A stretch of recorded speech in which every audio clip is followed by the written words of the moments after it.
Hi guys, so today I'm going to try something a little bit different. Call this series, if you like, Shazad and Buddies. So whilst we're in this lockdown, everybody's in lockdown, so I figured let's try and have some conversations online and hook up with people that I haven't seen in a few years or spoken to in a few years. Or maybe not in that long actually, doesn't really matter, does it? And so today we're going to talk to a guy called Mohsin Ikram, who I call Pakistan's Jay Leno, because he kind of looks like him. He's a car collector, he's restored over 100 cars. I did a feature on him last year in DriveTribe. I'll put a link below if you're watching this on YouTube. And if you are watching this on YouTube, make sure you're subscribing and hit the notification bell so that you get all my latest videos. And that was about the fact that he found these incredible old cars that had the provenance of belonging to the sister of the founder of Pakistan that had been allowed to basically left outside and rot away. And it was a 25-year mission for him to get those cars and to restore them. And now they're on display in a museum looking absolutely resplendent.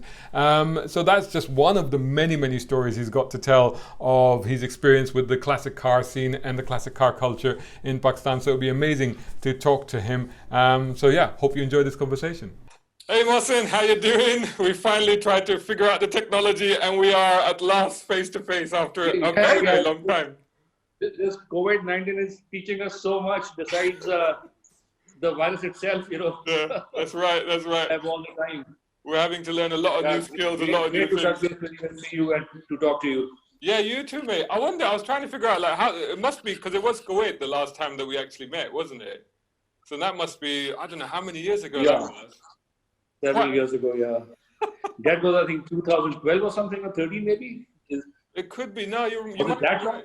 Yeah, you might be right, actually. 2012 or 2013. Yeah, it might be right. Yeah. That's a long time ago. So cast your mind back to that. Cast your mind back to that. And you were... Facebook. Sorry? It seems I know you very well and we meet quite often because of the Facebook. That's right. It's the wonder of modern technology and social media that we stay in touch. And it really doesn't seem that long ago, does it? You know. And of course, last year, just at the end of last year, I did an interview with you, which went up on DriveTribe.com, which I'll put a link if you're watching this on YouTube, I'll put a link below.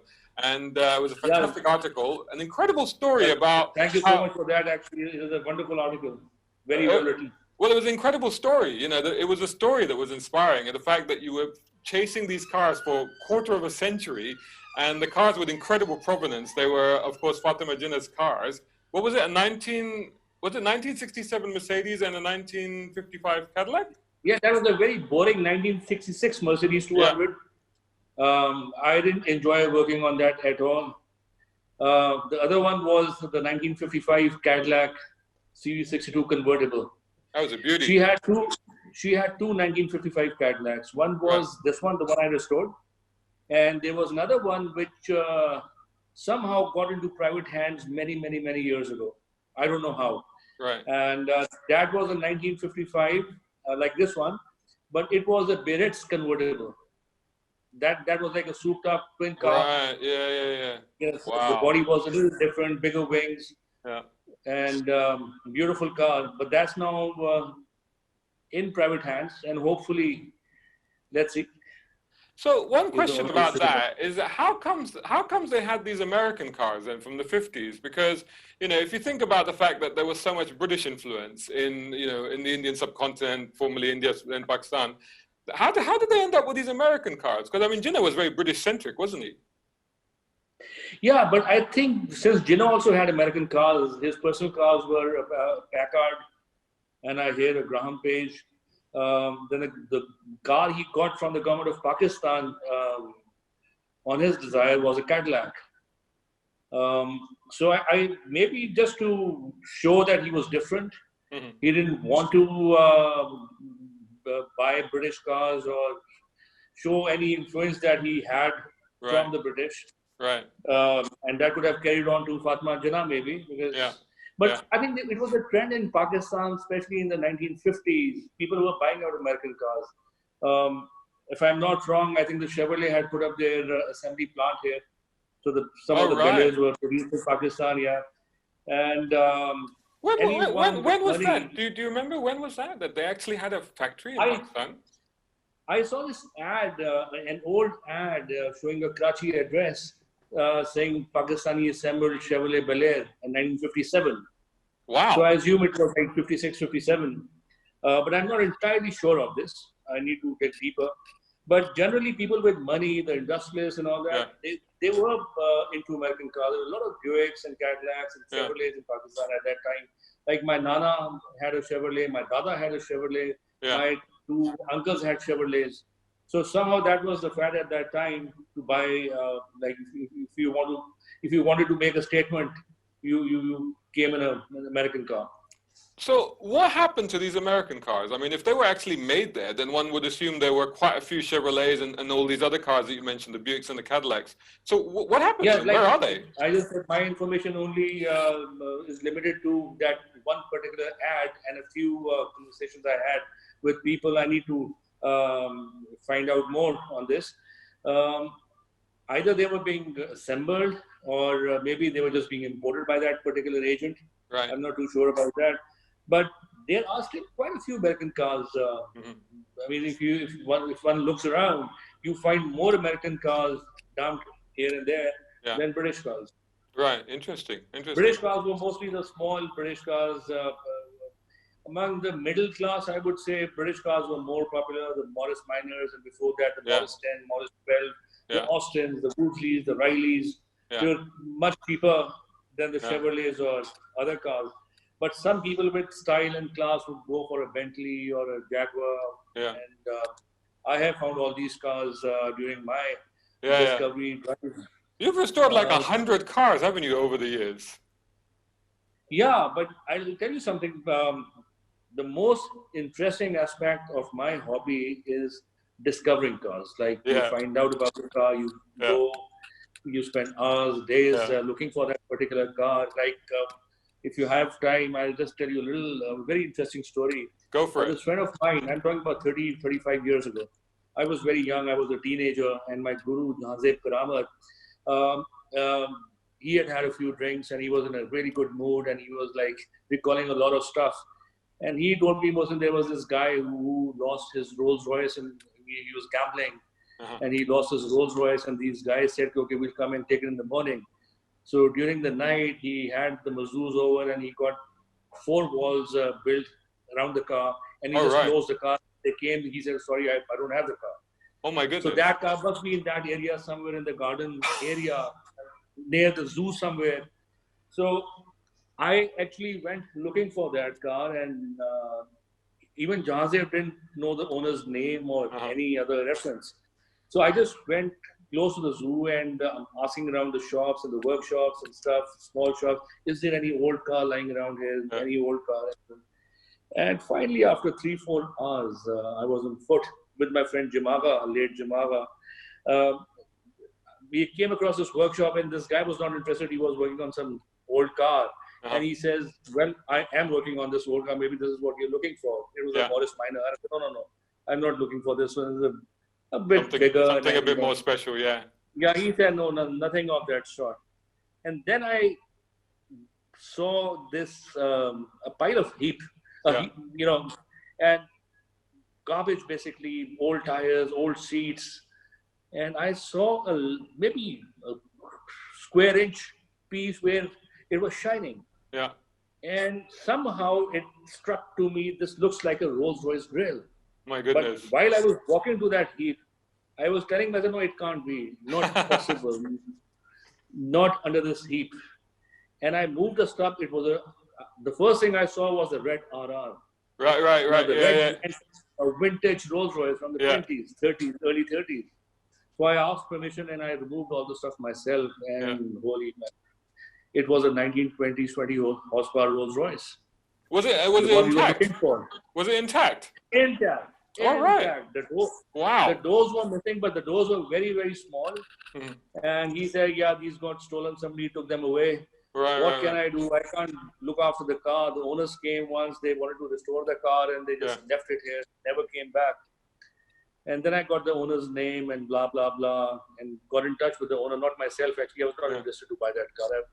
I've never been a Rolls Royce guy. So I told a few friends, and some of them were very interested. So they approached the owner, and he said, 7 lakhs in that time. Now, 7 lakhs in that time is a lot of money. I'm talking about 1983.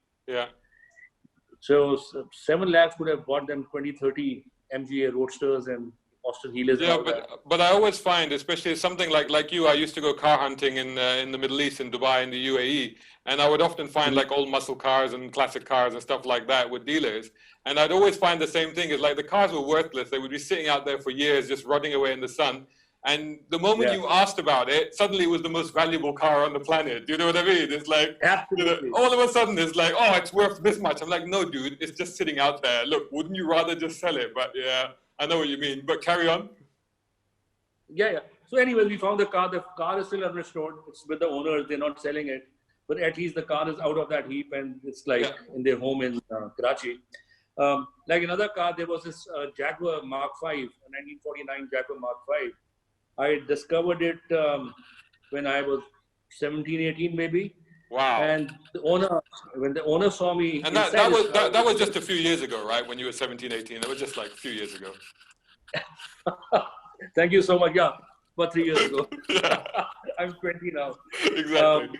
Anyways, I sneaked into the house and I was just taking a look at this Jaguar. Beautiful Jaguar.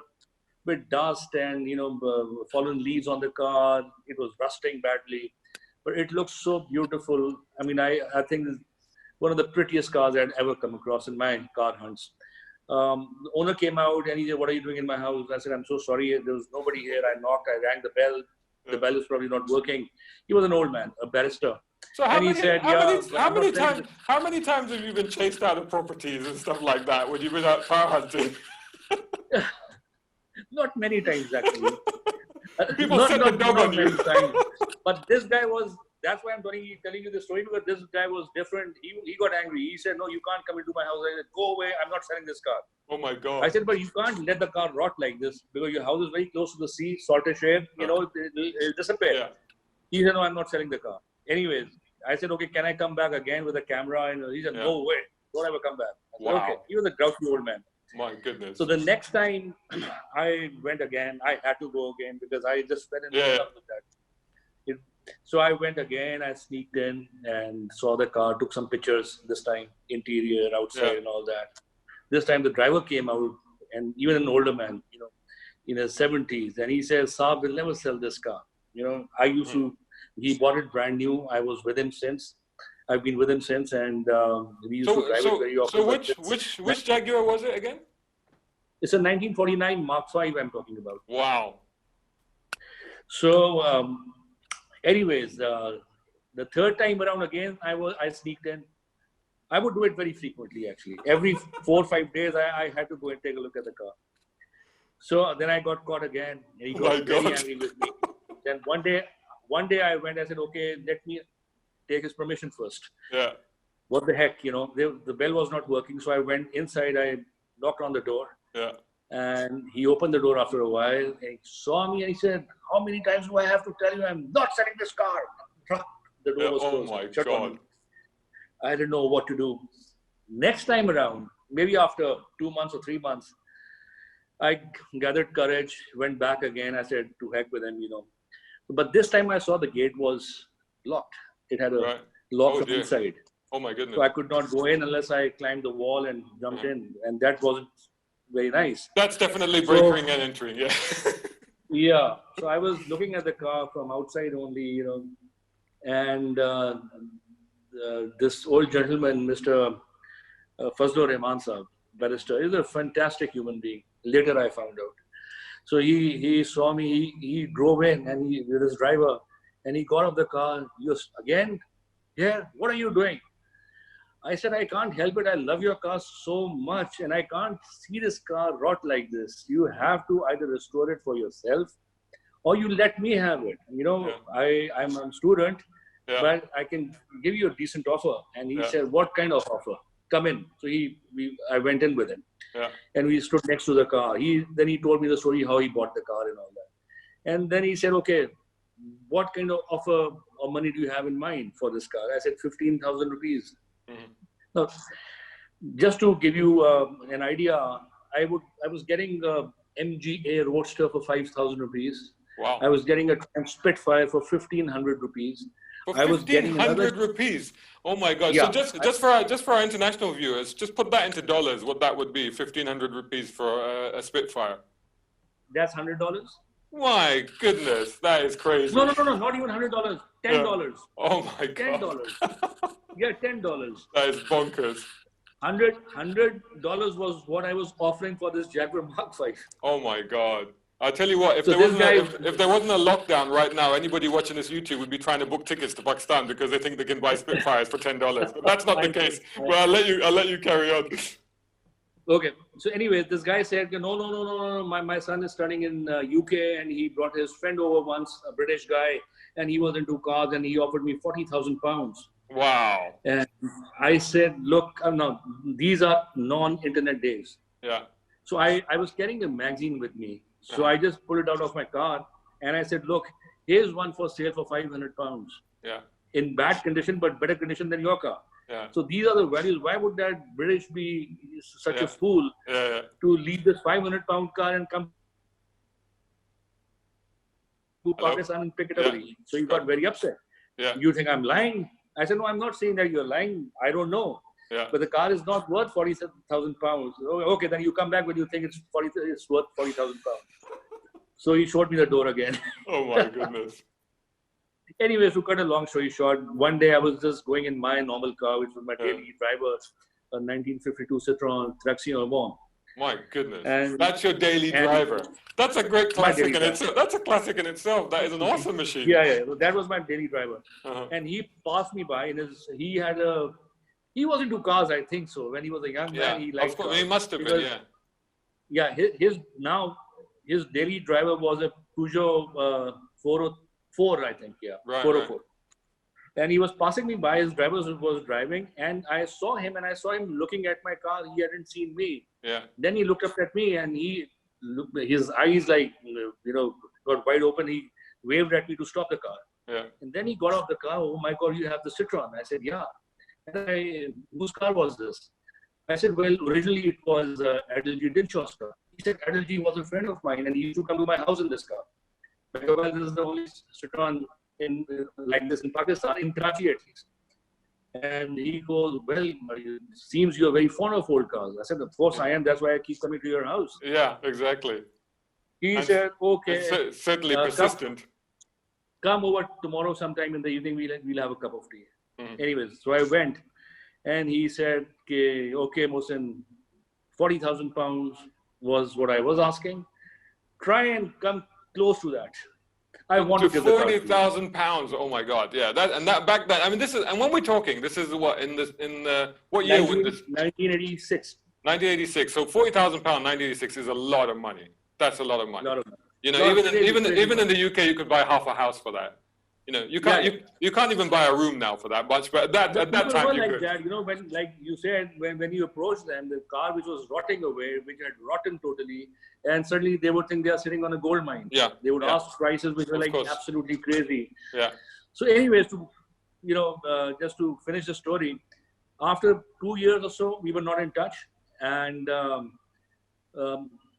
the gentleman's daughter called me. I didn't know her, and she called me, I am so and so, I got your number from my father. Yeah. My father is not well, and he told me to call you and ask you if you want the car. We have given an ad on Sunday, which is tomorrow. Yeah. And we will give the car to the highest bidder. Right. And we'll let you know whatever the highest offer is. So the next day, I went there around 11ish in the morning, and I just stayed there. Yeah. And she said, you can go home, we'll call you, we'll give you the first, chance to refuse. I said, no, I'm not going anywhere. I'm not moving anywhere. Yeah. And believe me, I did not even have 2,000 rupees with me. Oh my goodness. And anyways, in the late afternoon, she said, well, the highest offer we have got so far is 20,000. Right. I said, well, I offered 15,000. I'll increase my offer to 20,000. So she said, no. The minimum that we can sell the car for is like 30,000. I said, okay, it's done. Because 30,000 rupees was like 300 pounds. Wow. So for 40,000 pounds, the expectation came down to 300 pounds. That's quite a not even 300 discount. Pounds. Yeah. So then I said, okay, fine, I'll buy this car. Here's 1,000 rupee, or maybe I had 4,000 rupees. Just a few thousand rupees. I said, this is my payment to confirm that I'm buying the car. Yeah. And I'll speak to you tomorrow. They said, okay. So Then I spoke to my mom. My mom was the bridge between me and my dad. Right. So I had the money in my hand. So you're like, Mom, I've done this thing that I shouldn't have done. Can you get the rest of the money for me? So what that if you left 4,000 rupees, so you would have needed another 26,000 rupees, which that's not a small amount of money. I got full 30,000 from my father. Right. All right. Cool. And then he was very happy to see the car. It was a beautiful car. Yeah. It was a beautiful car. Yeah. So the wonderful thing about these things is, like you mentioned right at the beginning, is the stories that go with the cars, isn't it? Because every car's got a story to tell, and that's the crucial thing, isn't it? Yeah, that's the best part, actually. One of the best parts, actually, like the Austin Healey 100 I have, which is probably my favorite car. I've had this car for about 30 years now, 27, 28 years. I received this call from somebody I knew, and she said, Mohsin, my uncle is coming from France. He lives there. He is 90 plus years old, and he saw your car's picture in Dawn. Right. He reached Dawn on the net, and he claims that this was his car. Wow. I said, well, sorry to disappoint you. This cannot be your uncle's car, because another gentleman came to my house with black and white pictures of this car, and he got his pictures taken with his wife in the car, and he said, okay, he had bought it new back then in the 50s. She said, Mohsin, just go along. He's 91, he's old, and he's very excited. That's the first thing he wants to do. As soon as he lands in Karachi, he wants to come and take a look at the car. So just go along with it. Yeah, fair enough. Yeah, exactly. Yeah. Now, I had taken out a birth certificate of that car from the British Heritage. Right. So I knew where the car was bought from, where it was ordered from, what was the color on the car and all. So now this gentleman drives in his car, gets off the car. He doesn't say hello, hi, an old man with his wife. And suddenly goes, my beautiful spruce green Healey. Now, when he said spruce green, now that's that's a color that people don't know about this name of this color, spruce green. Right. And I just got thinking, okay, oh my God, this could be the actual owner. Yeah. I said, where did you buy the car from? And he said, Holland. Now the birth certificate had that the car was actually bought from an agent in Holland. And it was shipped from Holland to Pakistan. All right. I said, oh my God, this is indeed your car. Oh my goodness. Then I told him the story. I said, I thought this is not your car. I was just going to play along, but this is actually your car. That's amazing. So it was very exciting, How emotional was that for him? Because, you do find, like, when you're reunited with cars, they can really, it can be quite an emotional thing. Yeah, it can be. He was quite composed. He was all right. Yeah. But he seemed, for a 91-year-old, he seemed very excited. It's amazing, yeah. His wife was too. Then he told me the story that his wife, at that time, they weren't married. They were just, courting. Courting, yeah. And they were in Holland. He was working for Pakistan Foreign Office. Right. So they had planned to go on a holiday, now either before getting married or after getting married, within the continent, and they were looking for a car. They wanted a motoring holiday. Right. So he said, I shortlisted two cars, a Jaguar XK140 and this Austin Healey 100. Right. So I was quite surprised that if you had the money to buy a Jaguar XK140, what made you buy the Austin Healey? Yeah. Now, if you ask me personally, I like the Austin Healey more than the E-Type. It has a certain charm in it. Yeah. So he said, Mohsin, because I like this car more. I thought the Austin Healey 100 was more beautiful than the Jaguar. I said, okay, salute. And you say you like the car, and I've seen pictures of you really using this car. I mean, this is not just a show car, is it? I mean, you really put it through its paces. You drive up and down the country in this thing. Yeah, it's far from a show car. Actually, it's not. It looks good in pictures. There are still a lot of shortcomings in the restoration. Yeah. A lot of parts I need to get and do a better job, which I will do one day. So tell me about this. So how difficult is it to be a classic car enthusiast in Pakistan? I mean, do you have a network of parts? Can you easily import stuff? I mean, how much dedication do you need to do this sort of stuff? You see, when I started, there was no internet. And I was not really a moneyed guy ever. Yeah. So it was always a struggle. I would fell in love with a car, and then I would just want to have it. And this way or that way, I would manage to get the money to pick up the car. Then I wouldn't have the money to work on it. So I would work on it myself. I would work hard on the existing parts to repair them rather than going out buying new parts. So for me, it has always been a struggle, difficult, but because of my personal own reasons. But now there's so many people have gotten into it. It's not that difficult. You need to have deep pockets, of course. Because the general trend is you buy a car, you strip it apart, and then you buy brand new parts online, which takes you about half a day. You know, you charge your card, and when the parts, by the time the parts are here, the body is going into the paint booth. And then and everything is there. It's much easier for the lot who are getting into this hobby now. So but there was no internet. Yeah, of course, I know. We didn't get magazines in Pakistan. It was very, very difficult. So is it difficult to import stuff? Do you have to pay a lot of duty on it or stuff? Is there restrictions to that sort of thing? Yeah, a lot of restrictions. They make it almost impossible to import parts, even small. Something as small as, I just got buttons from my Austin Healy, the top tone cover buttons. And I bought them for like 60 pounds, and with freight, it was like 80 pounds. And I didn't know how the system worked here. I'm talking about many years ago. I didn't know how the system, I thought maybe just a small, packet and wouldn't cost much. And then the duty was so much on it. I ended up paying like 120 pounds on top of what I paid for the parts. And another instance, by mistake, CJ Pony from USA, I had given them a Dubai address, a Sharjah address to send the parts. There's a lot of parts, worth about Pakistani 600,000 rupees, which is about $5,000. And they sent the parts to Pakistan, my billing address. I had given the billing address to Pakistan. They shipped the parts to Pakistan, and they got stuck at the port.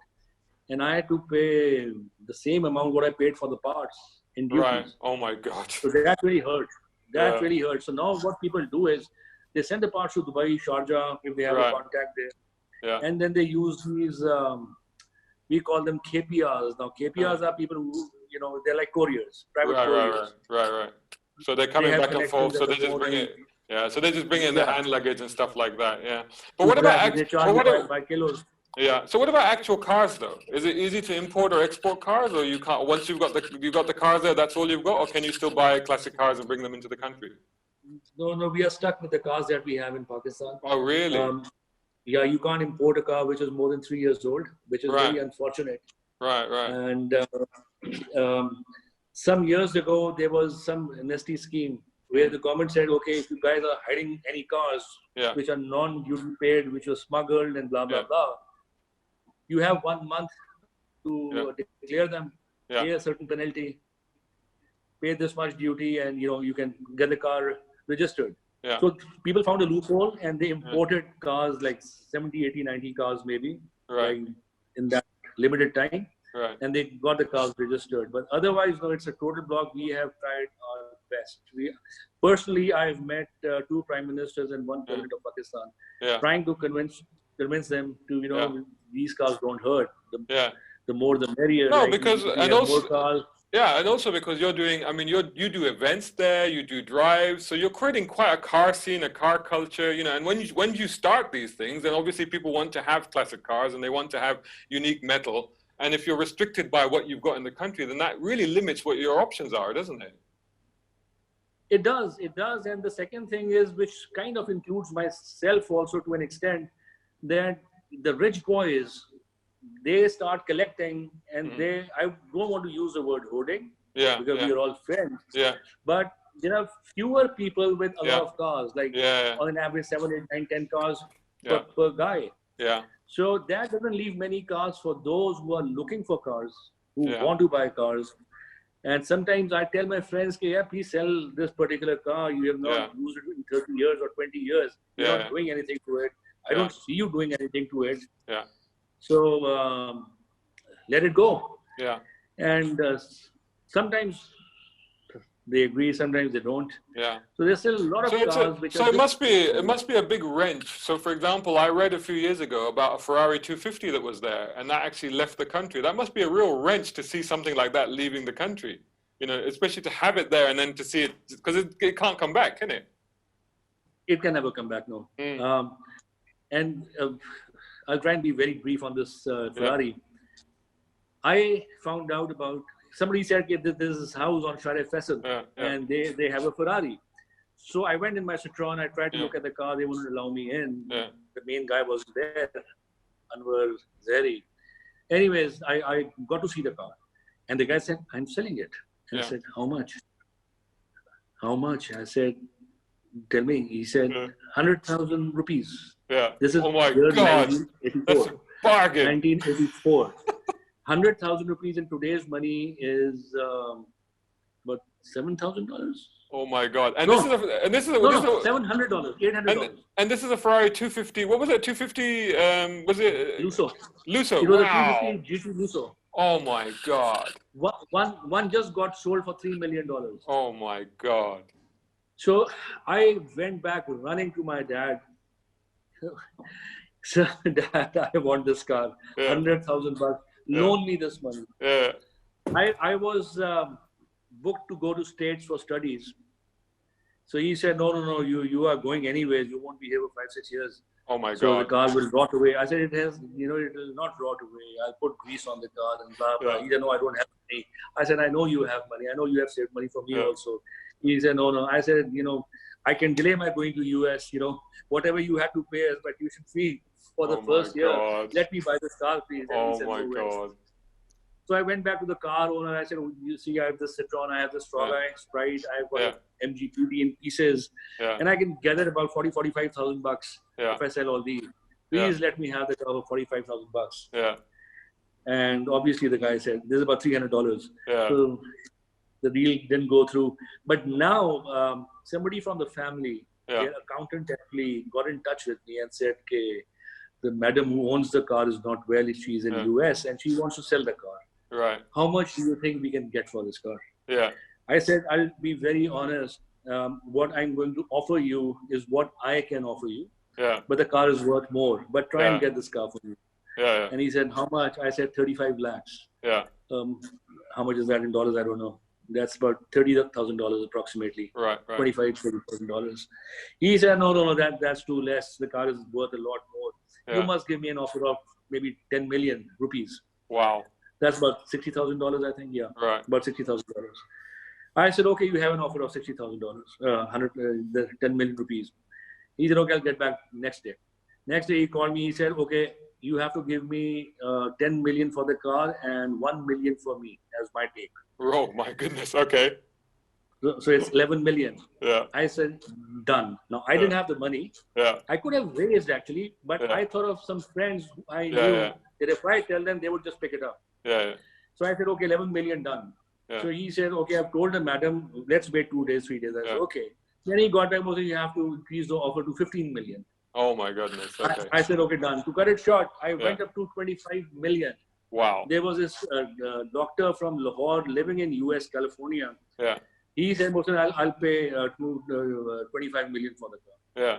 But then they didn't sell it. They sold it to, what the story goes that they sold it to somebody here. Yeah. And for lesser amount than this. And then that guy sent it to US. Oh my and there's another story, the family actually sent it there. So I don't know. It was it's a shame though. It's a shame. It's a shame. It's a real shame because it sounds like, that's a real wrench to lose a car like that from the country. And also like, if you're diminishing number of cars that end up in collections and then God forbid if somebody damages a car or writes it off, then, that's a real shame. I'll tell you what, Mohsen, it's been amazing to talk to you. There are tons more stories, clearly, that we can still cover for sure. Yeah. And I think probably we shall do this again. I think we're in this lockdown for a long haul.